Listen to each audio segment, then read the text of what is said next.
അപ്പോൾ ഇന്ന് ഞാൻ എന്തൊക്കെയാണെന്ന് നോക്കിയാലോ. ആദ്യത്തെ ടിഫിൻ ഉണ്ടെന്ന് നോക്കാം. ആദ്യം ടിഫിൻ കരിയർ എടുത്ത് വെച്ചു. ഇത് മോരാണ്, കാന്താരി, പച്ചമുളകല്ല, ഇഞ്ചി, കറിവേപ്പില, ഇതെല്ലാം ഇട്ടതാണ്. അപ്പം 4 ടിഫിനുണ്ട്. ആദ്യം മില്ലറ്റ് റൈസ് എടുത്തു.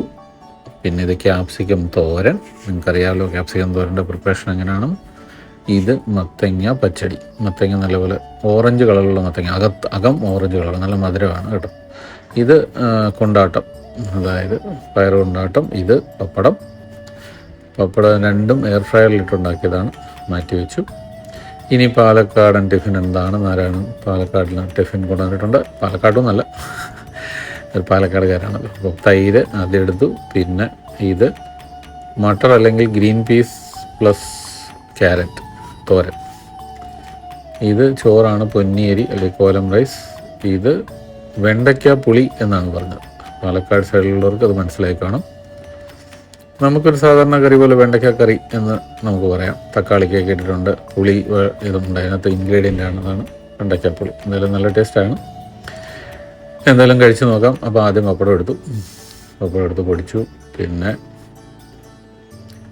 പിന്നീട് നമ്മളെടുത്തത് കൊണ്ടാട്ടമാണ്, പയർ കൊണ്ടാട്ടം.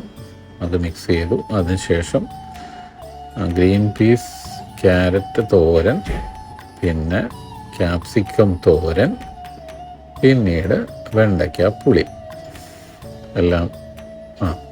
മത്തങ്ങ പച്ചടി അല്പം മധുരമാണ്. ഏത്തക്ക പച്ചടി ഉണ്ടാക്കുന്ന പോലെ തന്നെ ഏകദേശം അതേ ഫീൽ കിട്ടും ഈ മത്തങ്ങ വെച്ചിട്ട്. അകം ഓറഞ്ച് കളറുള്ള മത്തങ്ങ വെച്ച് ഉണ്ടാക്കി കഴിഞ്ഞാൽ നല്ല മധുരമാണ്. അപ്പോൾ ഇതെല്ലാം മിക്സ് ചെയ്തൊന്ന് കഴിച്ച് നോക്കാം. നല്ല ടേസ്റ്റി കോമ്പിനേഷനാണ്.